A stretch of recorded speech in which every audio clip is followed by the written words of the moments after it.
কমলার কোয়ার ন্যায় তুষির ঠোঁট দুটো ভয়ে তরতর করে কাঁপছে। সেই কম্পিত ঠোঁটের দিকে নেশাতুর দৃষ্টিতে তাকিয়ে আছে তুষার। আস্তে আস্তে সেই ঠোঁটের নিকটে আসতেই সিঁড়ির দিক থেকে রিমির ডাক দুজনের কানে চলে আসে। এহেন অবস্থায় দুজনেই ভীষণ অপ্রস্তুত হয়ে যায়। তুষার তৎক্ষণাৎ তুষিকে ধাক্কা দিয়ে দূরে সরিয়ে উঠে দাঁড়ায়। ধরফড়িয়ে উঠে পড়ে তুষিও 10 হাত দূরে সরে যায়। ভয়ে সারা শরীর কাঁপছে তার। রিমি কিছু দেখে ফেলেনি তো? দেখলে সর্বনাশ হয়ে যাবে। ততক্ষণে রিমিও ছাদে এসে পড়েছে। দুজনকে এভাবে দাঁড়িয়ে থাকতে দেখে ভ্রু কুঁচকে তাকায়। তাদের তো এখন মারামারি করে নাক মুখ ফাটিয়ে দেওয়ার কথা, তবে এভাবে শান্ত কেন? রিমি শান্ত হয়ে বলল, তোমাদের দুজনকে কাকিয়া ডাকছে, এক্ষুনি যেতে বলেছে। সন্ধ্যার পর নাকি ছাদে থাকা ভালো নয়। তুষার ভাইয়া তাড়াতাড়ি আসো। তুষি, তুই আমার সাথে আয়। তুষার নিজেকে যথেষ্ট শান্ত রেখে বলল, যাও, 5 মিনিট পর আমি আসছি। এ কথা শুনে অমনি রিমির সাথে হাঁটা ধরল তুষি। উফ, আজকে কি বাজাটাই না বেঁচে গেল! কি ভয়ঙ্কর মন মানুষ রে বাবা! যেভাবে জ্বলন্ত আগুনের ন্যায় চোখ দুটো দিয়ে তাকায়, মনে হয় আস্ত গিলে খাবে। 101টা গালি দিয়ে কম্পিত পা নিয়ে নিচে পা বাড়ালো সে। আর রিমিকেও মনে মনে ধন্যবাদ জানাতে ভুলল না তুষি। তুষার ওদের দিকে তাকিয়ে বড়সড় শ্বাস ত্যাগ করলো। কি থেকে কি হচ্ছিল?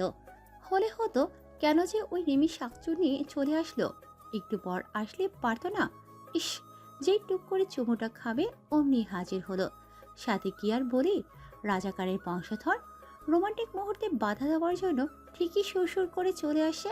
বিরক্তকর। এভাবে গালি দিতে দিতে নিজেও সিঁড়ির দিকে পা বাড়ালো। চারপাশে শুনশান নীরবতা। রাত ভীষণ গভীর। ঝিঝি পোকারা দলবদ্ধ হয়ে বাইরে উড়ছে। নিখোঁজ কালো অন্ধকারে অনেক দূরে কয়েকটা খেকশিয়াল ভয়ঙ্করভাবে ডেকেই চলেছে। কোথাও এক বিন্দু পরিমাণ আলোর দেখা নেই।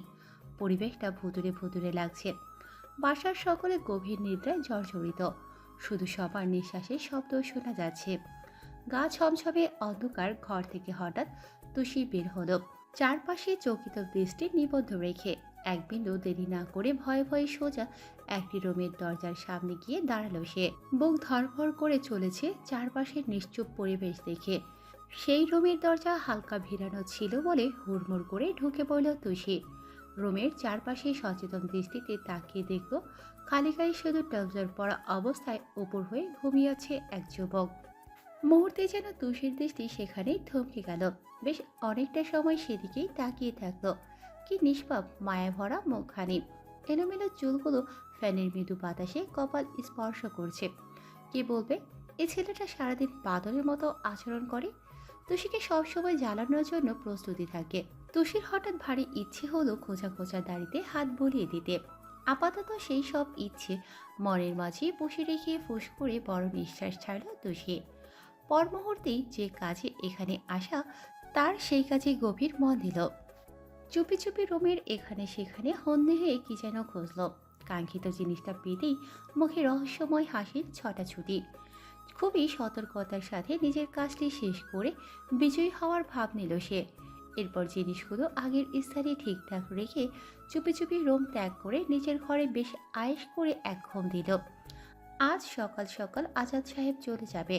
তার অফিসে যে কয়েকটা দিন ছুটি ছিল, তার মধ্যে আজই শেষ দিন। এর জন্য সকাল সকাল সবাইকে রেডি হতে বললেন তিনি। নূরজাহান সব গুছিয়ে তুষারকে ডেকে দিলেন। আগে আগে বাসায় পৌঁছে অনেক কাজ করতে হবে। তার একার সংসার যেভাবে রেখে এসেছে মনে হয় সেভাবেই রয়ে গেছে। তাই সে এ বাড়িতে আর থাকতে পারল না। সকালে নাস্তা করে ঘণ্টাখানেক বাদেই তারা বের হবে, এমনটাই আজাদ সাহেব তাদেরকে জানিয়েছেন। আমিনা বেগম উসখুস করছে আর 2 দিন ভাবিকে রেখে যেতে, কিন্তু তার এক কথা, না গেলে তাকে রান্না করে খাওয়াবে কে? আর খালি বাসায় ভালোও লাগে না। তাই সে বোনকে আদর করে বললেন, তোদের বাসায় তো কয়েকদিন থাকলাম, এখন না হয় তুই আমাদের বাসায় গিয়ে ঘুরে আয়। আমিনা বেগম মন খারাপ করে চলে যেতে নিলে আবার বোনকে ডাকেন, বলে, আচ্ছা, এত অভিমান করতে হবে না। তুই তো দেখি সেই ছোট্ট আমিনাই আছিস। কথা না রাখলেই মনে এক গাদা অভিমান জমে বসে থাকিস। যা, তোর ভাবিকে আবার কয়দিন পরেই পাঠিয়ে দিব। আমি অফিস শেষে চলে আসব। এখন হবে আমিনা বেগমের হয়তো একটু মন করলো, জবাব দিল। কথা দিয়ে যাও, তাহলে ভাবিকে কয়েকদিন পরেই আবারও পাঠাবে। মা বাবা মারা যাওয়ার পর তো তোমরাই আমার সব। তোমরা ছাড়া আর কে আছে আমার? মা বাবা আমাদের ছেড়ে চলেই গেল। আর কটা দিন থেকে গেলে কি খুব ক্ষতি হতো ভাইয়া? আজাদ দীর্ঘশ্বাস ছাড়লেন। তারও যে ভারী কষ্ট হয় মা বাবার জন্য। চোখের কোণে পানি চিকচিক করছে আমিনার, তাই নিজেকে যথেষ্ট সামলে উত্তর দেয়। না, এমন কথা বলতে নেই আমিনা। আল্লাহর ডাকে সবাইকে চলে যেতে হয়। মা বাবার মতো আমরাও তো একদিন এইভাবেই চলে যাব। কয়েকদিনের মেহমান হয়ে পাঠায় আমাদের। সে যাই হোক, এইসব নিয়ে মন খারাপ কেন? আমি আছি না, আতিক ভাই আছে। কথা দিচ্ছি, তোর ভাবি কয়েকদিন পরেই আসবে। তুষার ঢাকায় চলে যাওয়ার পর পাঠিয়ে দিব। তুষার কবে তুষার কবে যাবে ঢাকা? ছেলেটা ভালো মতো কয়দিন থেকে যেতেও পারে না। নিজের উপর খুব প্যারা যাচ্ছে বোধহয়। হুম, তা তো যাবেই, নয়তো সিজিপিএ ভালো হবে কি করে? হ্যাঁ, তা তো বটেই। আচ্ছা, এখন আসো, নাস্তা করে নাও। চলো সবাই মিলে নাস্তা করি, এরপরই বের হব। আমিনা বেগম চলে গেলেন সবাইকে ডাকতে। খাবার টেবিলে তুষার কালকের ঘটনা মনে পড়ার কয়েকবার তুষির দিকে আর চোখে তাকিয়েছে। যতবারই তুষিকে খেয়াল করলো ততবারই তুষি কেমন যেন দাঁত কেলিয়ে দুষ্টু হাসি হাসছে। ভুরু কিঞ্চিত করে ভাবুক হয়ে অনেকক্ষণ মনে মনে ভেবেও সে এই হাসির কোনো কারণ জানতে পারল না। মাথাটা কি পুরাই খারাপ হয়ে গেল এই বেয়াদবের?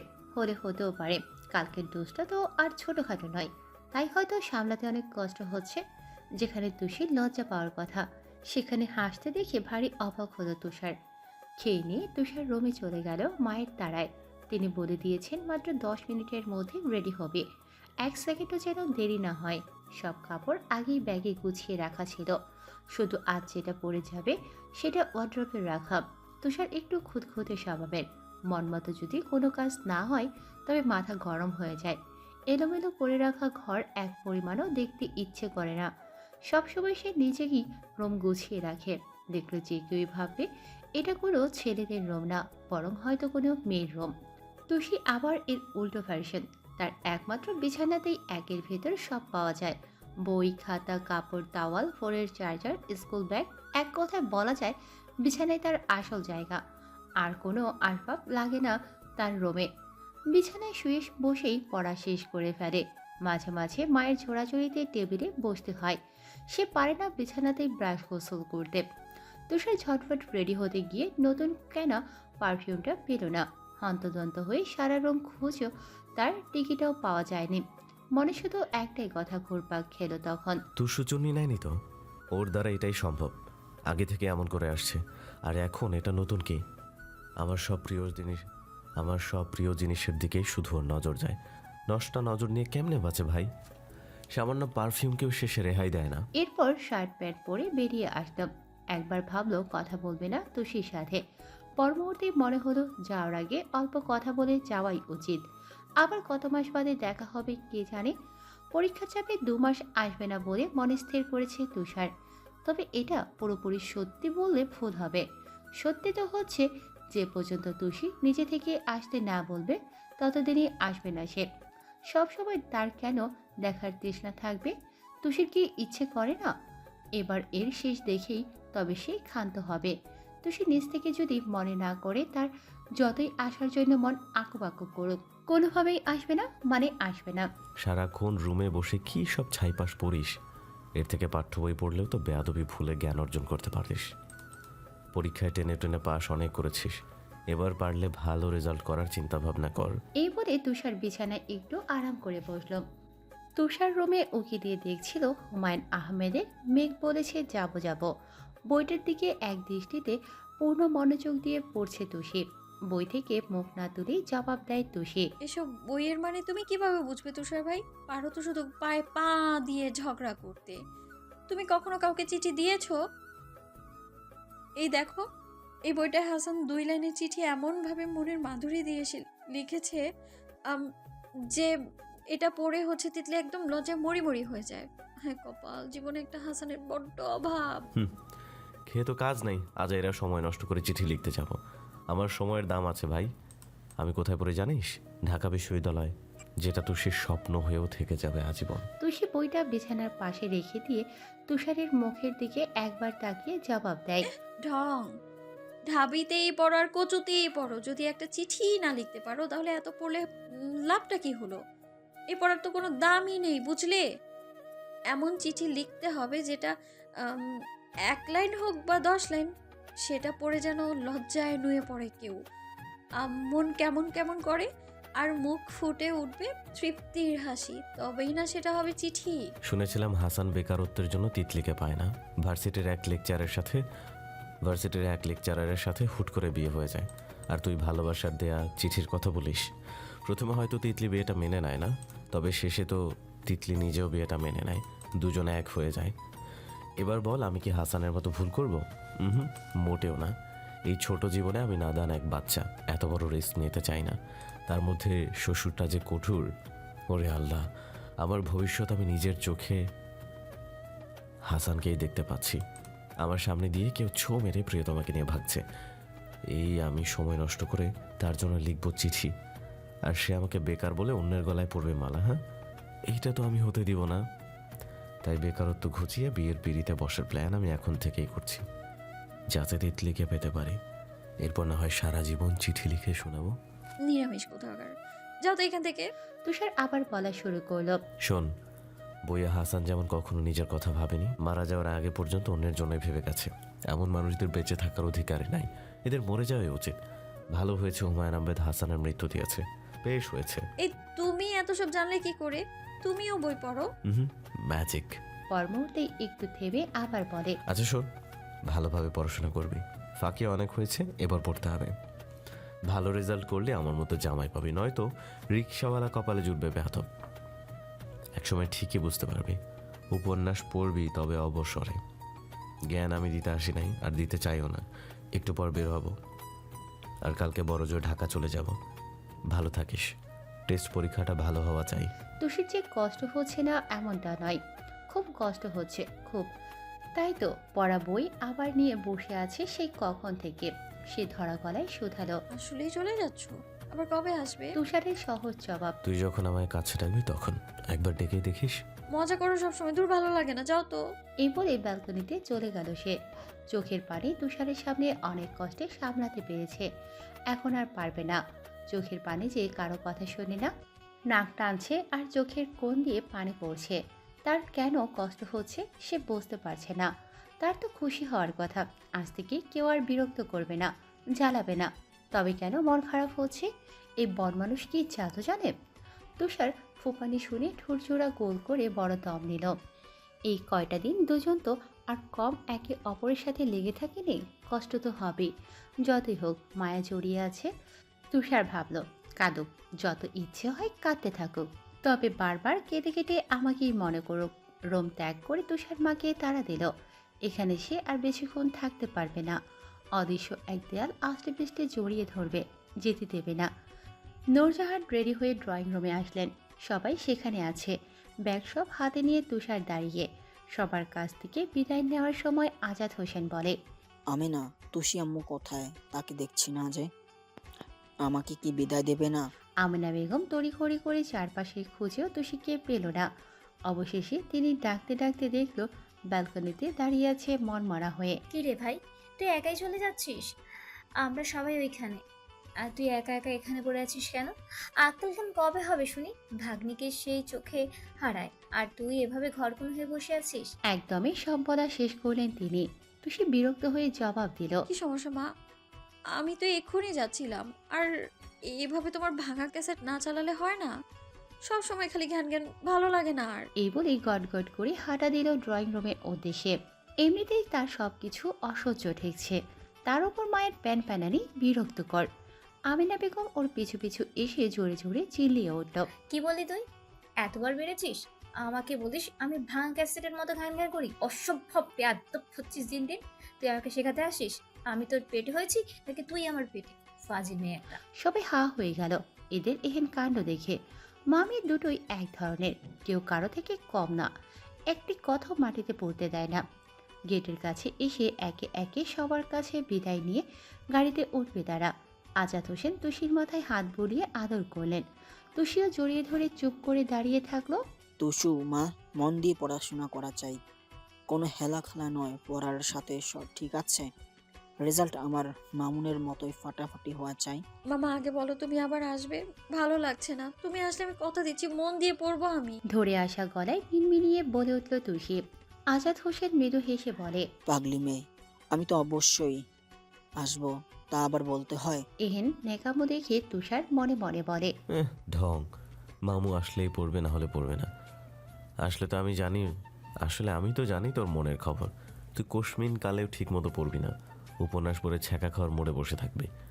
আর আমি কি বোঝাতে চাই সেটা না বুঝে উল্টাটা বুঝে নিবি। এসবই হবে তোর দ্বারা। গাড়িতে ওঠার আগে তুষির খুব নিকটে আসলো। এরপর কানে কানে ফিসফিসিয়ে মৃদু স্বরে বলে, এতটা কান্না না করে সব ইগো আর দূরত্ব ঘুচিয়ে একবার কাছে ডেকে দেখ। সব কিছু ছেড়ে ছুড়ে আমি আসতে বাধ্য, কোনো অহেতুক নিয়ম তখন মানব না। যদি তোর কান্নায় চোখের জল লেপটে যায়, তবে আমি কান্নাকে খুব ভালোবাসি। লেপটে যাওয়া চোখে কি আফিম মেশানো থাকে? তবে কেন সেই চোখে ঠোঁট ছোঁয়াতে ইচ্ছে করে? শোন মেয়ে, তোকে খুব মিস করব। মনে পড়লে কবুতরের ঠোঁটে ছোট্ট একটা বার্তা পাঠিয়ে দিস। যদি তুই মন থেকে চাস, আমি বিদ্যুৎ গতিতে চলে আসব। আর হ্যাঁ, এই শহরের আমার আমানত রেখে যাচ্ছি, পারলে খুব যত্ন করে তার খেয়াল রাখিস, আগলে রাখিস। তুষির জবাব শোনার অপেক্ষা করল না তুষার। এক মুহূর্ত দেরি না করে গাড়িতে উঠে বসল। গাড়ি চলল নিজ গতিতে। এদিকে সেই শান্ত স্বরে কথাগুলো এখনো ভীষণ কানে বাজছে তুষির। ডুকরে কেঁদে দিল সে। অস্পষ্ট সুরে বলে উঠল, তোমার আমানত এই শহরে খুব যত্নে থাকবে, কখনো তার খেয়ানত হবে না তুষার ভাই। তুষারের জিনিসে হাত দিবে এত বড় সাধ্যি কার? আমিও যে তোমায় খুব মিস করব তুষার ভাই। তুমি আমার থেকে আর পার পাবে না কোনোদিনও।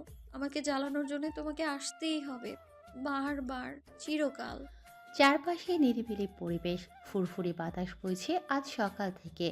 কাল শেষ রাতের দিকে বৃষ্টি হাওয়ায় চারিদিকে ভেজা মাটির স্যাঁতস্যাঁতে গন্ধ আসছে নাকে। স্নিগ্ধ বৃষ্টিতে পরিবেশ হয়ে উঠেছে শীতল। সূর্যের মিষ্টি কিরণে বারবার জানান দিচ্ছে, এই দেখো কি সুন্দর মিঠা মিঠা রোদ উঠেছে, তোমরা সবাই গায়ে মাখো। মেঘগুলো আকাশের বুকে এদিক সেদিক ঘুরে বেড়াচ্ছে। খুব ভালো ঘুম হওয়ার জন্য এর থেকে বেস্ট ওয়েদার আর একটাও হয় না। তুষিও ঘুমোচ্ছে বেশ আয়েশ করে। এই, ওঠ ওঠ বলছি। ফাজিল মেয়ে, স্কুলে যাওয়ার খবরই নেই, শুধু ঘুমানো ধান্দা। আর কত পড়ে পড়ে ঘুমাবি শুনি? উঠবি নাকি বাড়ি দিব ঝাড়ু দিয়ে? রিমির পা ধোয়া পানি তো খেতে পারিস? তোর তোর একই বয়সের, তার সব দিকে কেমন ফিটফাট, আর তুই সব দিকে জঘন্য। রুমের কি অবস্থা? একজন লোক যদি আসে, বলবে এই ঘরে মানুষ না জঙ্গলি থাকে। কবে শিখবি পরিপাটি? আমিনা বেগম একদমে বকবকানি বন্ধ করলেন। তুষি কান চেপে কাঁদো কাঁদো গলায় বলে, আল্লাহর দোহাই লাগে মা, বন্ধ করো তোমার ভাষণ। আমি অগোছালো সবসময় এমনটাই থাকবো। যার বউ হব সে পরিপাটি হলেই চলবে। এই আয়েসি ভঙ্গিতে ঘুমানো বেশিক্ষণ টিকল না তুষির। সকাল সকাল আমিনা বেগমের চেঁচামেচিতে তুষিকে অবশেষে উঠতেই হলো। চোখ মুখে তার একরাশ বিরক্তি নিয়ে ঘুমে ঢুলু ঢুলু হয়ে ওয়াশরুমের দিকে চলে গেল সে। প্রায় 13 দিন পর আজ সে স্কুলে যাবে। রিমি 2 দিন ধরে স্কুলে যাচ্ছে। তুষিকেও কথা করে যেতে বলেছে, তবুও তার মনের বিক্ষোভে যে স্কুলে যাওয়া সম্ভব হয়নি। মন যা বলে তার বিরুদ্ধে কোনো কাজ করার এত বড় সাধ্য আছে নাকি কারণ? তুষারের চলে যাওয়ার আজ 3 দিন হয়েছে। এই 3 দিন সারাক্ষণ একরাশ মন খারাপ নিয়ে তুষি রুমের ভিতরেই থেকেছে। যতই ভেবেছে ওই মন মানুষকে সে মনে করবে না, ততবারই বেশি বেশি মনে পড়েছে। পড়তে বসার সময় কতবার যে খেই হারিয়ে বসেছে তার হিসেব নেই। আজ তো জঙ্গলি ভূত, এ কি জাদু করলো তাকে? দূরে গেলে ইচ্ছে করে পাশে থাকো সারাক্ষণ, আর কাছে থাকলে এক বিন্দু সহ্য হয় না। মেজাজ চটে যায় এক সপ্তম আকাশ ওপরে। সব সময় তুষারময় ভাবনায় স্কুলেও যেতে পারেনি সে। জুই কাল রাতে ইচ্ছে মতো ঝেড়েছে। এটাতে অবশ্য একটু কাজ হয়েছে, তাই রাতে জুইকে খুব ভালোভাবে আশ্বাস দিয়েছে আজ স্কুলে যাবে সে। রাতে যখন ঘুম আসতো না, আগের ঘটনা মনে করে একা একাই হেসে গুটি গুটি হতো তুষি। তুষারের বলা কথাগুলো সে যেমন ভঙ্গি করে বলতো, ঠিক সেভাবেই তুষিও নিজে নিজেই নকল করে আওড়াতো। এই বেয়াদব, দূরে যা, তুই কাছে আসলে কেমন কেমন যেন লাগে, সব উলট পালট হয়ে যায়। আবার কখনো বা তুষারের পারফিউম আর টি শার্ট পরে আয়নার সামনে এক দৃষ্টিতে তাকিয়ে থাকতো আর মিনমিনিয়ে স্বরে বলতো, এই দেখো তুষার ভাই, তোমার মতো জঙ্গলি ভূতের থেকে আমার গায়ে এই টি শার্টটা খুব ভালো মানিয়েছে।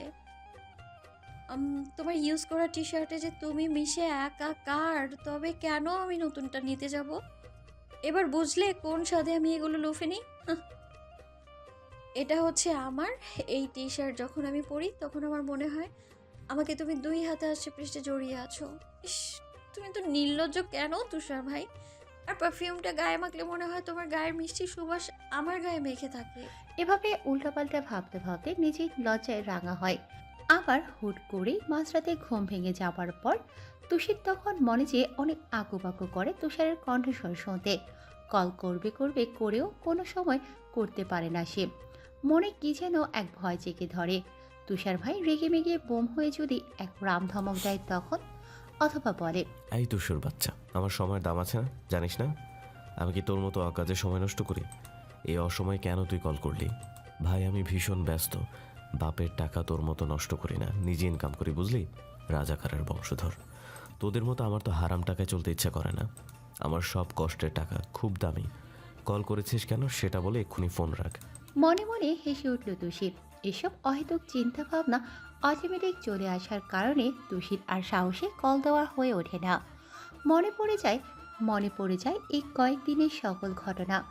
এতক্ষণ আয়নার সামনে বসে এসব ভেবে রেডি হয়ে ড্রয়িং রুমের সোফায় বসে সে। আমিনা বেগমকে তাড়া দিল তুষি। মা, এই মা, টিফিন কি আজ তুমি দিবে নাকি রেখেই চলে যাব? দেরি হয়ে যাচ্ছে আমার। রান্নাঘর থেকে হন্তদন্ত হয়ে বের হলেন আমিনা বেগম। এরপর উত্তর দেয়, সকাল থেকে কি আমি বসে আছি? কাজ করছি, দেখতে পাচ্ছিস না? হে, কখন থেকে ডেকে চলেছি তোকে, তার কি কোনো খবর আছে? এত দেরিতে উঠবি আর আমাকে হুকুম করবি? সবাই মিলে তো আমাকে কাজের বুয়া পেয়েছিস, কাজের বুয়া। এই নে, খেয়ে উদ্ধার কর। কথাটি বলেই আবার রান্নাঘরের উদ্দেশ্যে রওনা দিলেন উনি। প্লেটে খাবার দেখে চোখ মুখ কুঁচকে গেল তুষির। সকালে একদম খেতে ইচ্ছে করে না, আর প্রতিদিন তার মা জোর করে অল্প হলেও খাইয়ে ছাড়বে। তুষি জোর গলায় বলে, মা, কয়দিন বলে বোঝাবো তোমায়? সকালে খেতে ভালো লাগে না, তাও কেন বারবার এই কাজ করো তুমি? টিফিন দিলে দাও, না হয়ে গেলাম আমি। এই রিমির বাচ্চা, কি এত ডলাডলি করছিস মুখে? কখন হবে রে তোর? আমি কিন্তু চলে যাবো, কুত্তা কোথাকার। কথা বলা শেষ হতেই মাথায় খুব শক্ত চোট পেল। সামনে তাকিয়ে দেখলো আমিনা বেগম রাগে গজগজ করছে, আর তার বোঝা বাকি রইল না চামচ দিয়ে মাথায় কে চাটি মারতে পারে। তুই গালি দিলি কেন? হ্যাঁ বল এখন। রিমি কখন ওঠে আর তুই কখন ঘুম থেকে উঠিস, সে খেয়াল আছে তোর? নবাব জাতি হয়েছিস। সকাল থেকে মেয়েটা পড়তে বসে, মাত্রই রেডি হতে গেল, খেয়ে নে। আর তুই কি শুরু করলি শুনি? এতটা সকাল হয়েছে, আবার আমার সামনে জোরে কালিও দিচ্ছিস। এত সব কটা দেখে দেখে ফাজিল মেয়ে হয়েছে আমার পেট থেকে। এ বলেই তুষির মুখে খাবার পুরে দিলেন আমিনা বেগম। তুষি খাবার মুখে থাকায় কিছু বলতে পারছে না। ভাঙা রেকর্ড শুরু করে দিয়েছে। স্কুলে না যাওয়া পর্যন্ত বন্ধ হবে না যে তা বেশ জানে তুষি। তাই সে আপাতত মন দিয়ে খাচ্ছে আর মায়ের ঘ্যান ঘ্যান গিলছে। রিমি ওর আম্মুর সাথে বের হয়ে আসলো, বলল, এইবার চল জুঁই। সবাই আদরে আদরে তো বাদর বানিয়ে ফেলেছো, একটু শাসনই তো করতে পারি না। আর তার আগেই তোমরা হাজির। বাবা চাচা চাচিরা আস বাবা চাচা চাচির আশকারায় আহ্লাদি হয়েছেন তিনি। আমিনা বেগম কথাটি বেশ হতাশ হয়ে বলে টিফিন বক্সটা জুড়ে টেবিলে রাখলো। এরপর নিজের কাজে চলে গেল। রিমি তুষিও স্কুলের উদ্দেশ্যে বের হলো। Police line. স্কুলে পরিবিধায় প্রচুর নিয়ম কানুন মেনে চলতে হয়। ছুটি গড়িয়ে আবারও 4টা দিন পার হয়েছে, তাই আজ তাকে জরিমানা দিতে হবে, নয়তো ক্লাসে প্রবেশ করতে পারবে না। রিস্কায় উঠে তুষি বলল, গণিত স্যার কি আজ আমায় দাঁড় করিয়ে রাখবে রে রিমি? তুই কি আজকে সব পড়া পারিস? আর এত সব পড়িস কেমনে রে ভাই? বোর লাগে না তোর? রিমি শান্ত হয়ে উত্তর দিল, না, বরং মনে হয় হয়তো অনেক পড়া বাকি, তাই পড়তেই থাকি, ভালো লাগে। ঠং, এত বড় হবেটা কি শুনি? একটা ঝাঁকানাকা জামাই হবে। কথাটি বলে খিলখিলিয়ে হেসে উঠল রিমি। তুষিও কম না, মুখ ভেঙচি কেটে জবাব দেয়, ছাকানাকা জামাই পাওয়ার জন্য এবার পড়াশোনা ভালো রেজাল্ট করতে হয় নাকি রে ভাই? দেখিস আমি এসব না করেও একদিন তোর সামনে জামাই নিয়ে ঘুরে তোকে এর সঠিক জবাবটা দিয়ে ছাড়বো। আমার মতো মোটামুটি ধরনের স্টুডেন্টও একটা সুদর্শন বর পায়, বুঝলি? কচু পাই কচু। রিমির বাচ্চা, তুই একটা মস্ত বড় খবিস। আর তুই রাবিস। হো হো করে হেসে তুষির দিকে ঢলে পড়ল রিমি। এমন কিলঘুষি খুনসুটি করে স্কুলে প্রবেশ করলো ওরা। রিমি সবসময় ফার্স্ট বেঞ্চেই বসে তার ফ্রেন্ডদের সাথে। তুষিকেও কত করে বলে সামনে বসতে, এতে কোনো লাভ হয় না। তার এক কথা, লাস্ট বেঞ্চে বসবো, উড়াধরা চিল করব, জীবন তো একটাই।